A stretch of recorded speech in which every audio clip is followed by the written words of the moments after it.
Last week, AEW were on a collision course for a terrible rating on WrestleMania weekend. They managed to avoid it last week, and somehow they've improved their rating this week for AEW's Saturday Night Show Collision. Welcome back, guys, to Fog Wrestling. Saturday night is alright for fighting. It's not alright for ratings, so it's not a good television slot. It's not a good day to put anything on, really, apart from sports, and we can argue whether this crap is a sport or not, but nobody really wants to sit in and watch fake wrestling on a Saturday night. But despite saying that, AEW Collision, their ratings are not great, but that's 2 weeks in a row now where they've actually produced better ratings than I thought they would. This week coming in at 467,000 viewers, which was marginally up on last week's. But we're going to break it all down. We're going to go through the quarter by quarters because there was a couple of big losses in some of the key departments that we will talk about going forward. But overall, the rating, 467. Is that good? Is it bad? Or is it just what we've come to expect for this show? I think it's what we've come to expect, but they've weathered the storm despite putting on shite shows. I'm not going to pretend the ones before were good, but I feel like the ones before had something to them. Like, that Collision was awful. Like, just jobbers left, right and centre. Claudio Castagnoli and Daniel Bryan being your saving grace is never good. When Collision first started and CM Punk was the main focal point of the show, it felt important. Feels like a lifetime ago. It felt like you had to watch it because Punk was on it. Since he left, it's just not really been there, and the ratings would suggest that. The ratings haven't been anywhere near as good. I mean, keep in mind, this show did debut with like 800,000. I think it was like 840, 850 on a Saturday night when Punk was there. Yeah, and keep in mind, when Punk was on the second ever Rampage, it did go up like 450,000 as well, did a 1.2 million. Now we're looking at Rampage every week, does about 300,000, so yeah, we're talking Rampage has lost 75% of its viewers. Yeah, it's just, if you don't have the draws, if you don't have wrestlers that people are interested in, you will struggle. Anyway, let's get into the quarters here and see who is a draw, because, I mean, despite us not really liking him, I think it is fair to say that Bryan Danielson is probably one of the key guys in AEW. He's the guy that, if anyone's going to tune in and watch, it's probably him and maybe a couple other people like Adam Copeland. But I mean, for me, Bryan Danielson, Adam Copeland, they're the people that are moving the needle in AEW right now. It's a small needle and it's not moving in big directions, but at least they're moving it in the right direction, unlike a Jericho who comes on and he just seems to be tanking the ratings now. I know he used to call himself the demo god, but for me, he's nothing but a demo fraud. But Jericho wasn't on this show, so maybe that's why the ratings went up. Yeah, well, we did see Jericho, to be fair, backstage with Taz, but it was like a 10-second clip. Are we counting that? I mean, I'll count it. Blink and you'll miss it, kind of deal. If it drew big numbers, Jericho would have counted it, so why can't we? Well, that is true. Right, so we kick off with quarter one. Bryan Danielson and Castagnoli backstage, cutting a promo. Then we got Action Andretti, Dante Martin, Matt Sydal taking on House of Black. This came in at 509,000 viewers, so just about 1 million viewers there to kick off the show. Nothing impressive. We move into quarter two. 850. By the way, that was the highest quarter of the show. So, I mean, there seems to be a bad trend with AEW. It's like their opening quarter is always their best quarter, and that's a little bit concerning. Like WWE, sometimes their opening quarter is their best quarter, but when you look at SmackDown, like the consistency on SmackDown is like across the board. There's normally big drop-offs. So what I will say is there's not a big drop-off in this Collision. It was pretty steady. And we'll get into that, but yeah, we kick off with 509,000 viewers. I guess when the number's that low, though, it's hard to drop off. Yeah, it's easier to keep it steady. Yeah, if you're starting around 3 million, which doesn't really happen for anyone. It's easier to go down than maintain.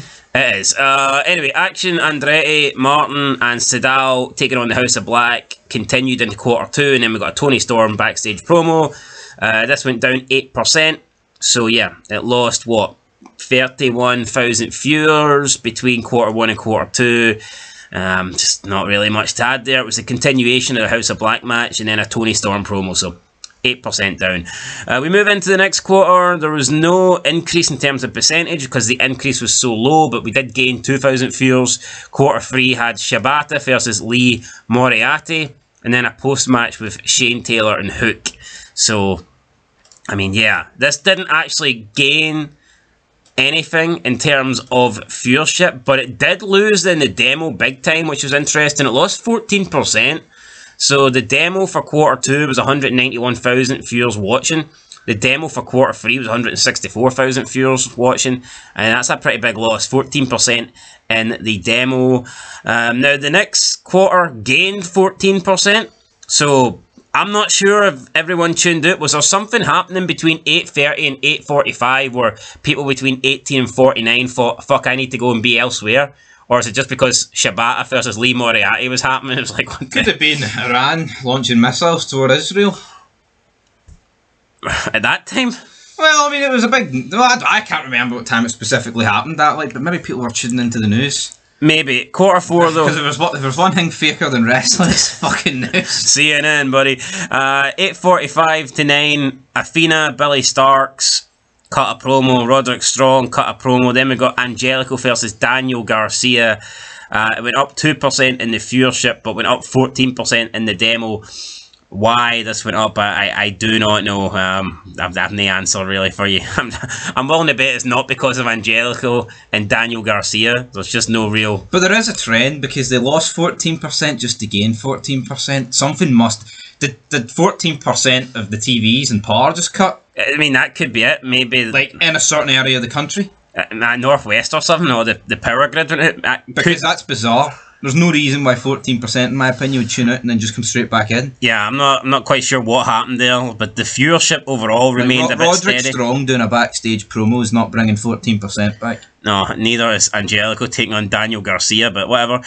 Quarter 5 with a Pac backstage promo. Then we got Tony Storm versus A Said M. I have no idea who that is.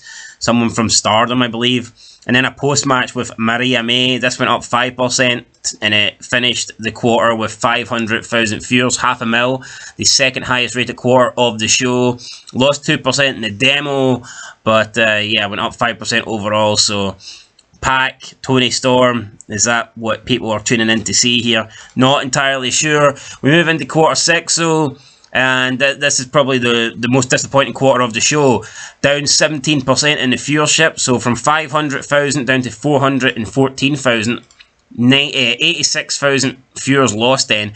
And in the demo, they lost 25%. So that key demo that we're always hearing about, even though we don't hear about it much more because AEW aren't doing well in it, they lost 25%. They went from 183,000 viewers down to 138,000 viewers. So...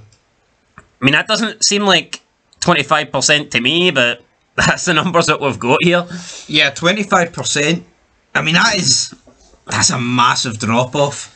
I'm beginning to think there was a power cut somewhere. Now, quarter 6 featured Red Velvet doing a backstage promo, Mark Briscoe doing a backstage promo, Thunder Rosa doing a promo on the ramp, and Diana Perazzo doing a backstage promo. So, there was no match in quarter 6.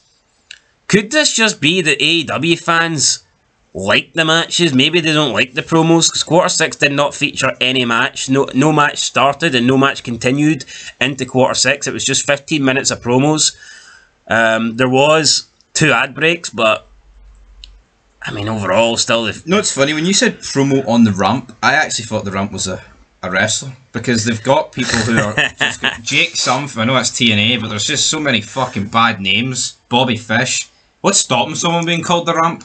Well, alright, but I think the fact that there was no match here, could that be a sign of why it tanked so much? Could be, but that tells me, though, that you've got almost an audience that just wants matches. Although, you've got to factor in who the promos were from. Red Velvet, Mark Briscoe, Thunder Rosa, Diana Perazzo. All basically, 4, the women are meth heads. All 4 are bums, but 3 out of the 4 are women, and we do see it every week. There's a continuous trend where anytime the women are in a quarter, they tank it. And this is pretty much a female quarter, minus Mark Briscoe. And it was the worst quarter of the show. And the Marks think they can't work, buddy. They want the men. They want the big, or the wee midget gymnastic men. Yeah, anyway, after that, we go into quarter 7, which was Powerhouse Hobbs and Kyle Fletcher cutting a backstage promo. And then the beginning of the main event, Danielson and Cascanoli versus Fletcher and Hobbs. And in the overall viewership, this went up 4%. To 431,000 viewers, but in the demo it went up 17% and went from 138,000 viewers to 162,000 viewers. So again, just a big increase here after the women. Does it factor in that Bryan Danielson was involved as well? I believe so. But we see a big spike here. What do you think the reason for the spike is? Is it because it's the main event? Is it because the women were over?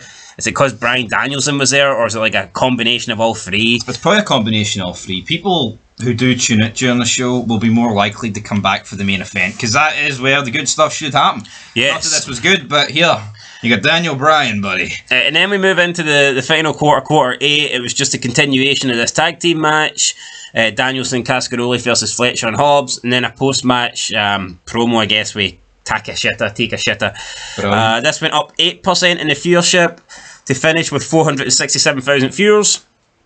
And the demo went up 2% to 165,000 viewers. So the final quarter finished with the overall viewership of the show. Interesting that. So quarter 8 finished with 467,000 viewers, and that was the overall viewership for the show. So that's actually pretty good, I think. I mean, I know it's not a great number, but I think if you're finishing with the overall average of the show, it shows that you're not really losing viewers by the end. You've lost them throughout, but you're not losing them at the end. I think it's a bad sign when you're going off the air and your numbers are a lot lower than what the overall rating is. So at least people did come back to watch the ending of the show. They may have tuned out somewhere in the middle, but they came back at the end. That's what I'm getting from that. That is the important thing, but Dynamite wishes it could do that. No, I know. Collision. By the time Dynamite comes, I mean, has the Dynamite ever finished with a higher or the same rating as the overall show? I don't think so. No. And will it ever? No. Unless it ends with Big Bang Theory. Might be the only way. Big Bang Theory. Anyway, guys, that's it. There's our AEW Collision Theory. Let us know what you think down below. But yeah, some big spikes going up, some big spikes going down. Is there a reason for that? We're not too sure. We're not too sure. It was a Bryan Danielson show. They've just replaced Danielson with Punk, and that's pretty much what Collision is now. You don't really get many of their big signings on Collision.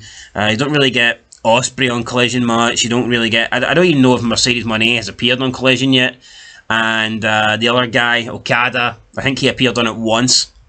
But yeah, is a brand split the right thing to do for Tony Khan? Possibly. Could we do a brand split on Fog Wrestling? Splitting up the AEW roster? Is that something you'd like to see? Let us know down below in the comments, and we'll catch you in the next one. Until then though, peace.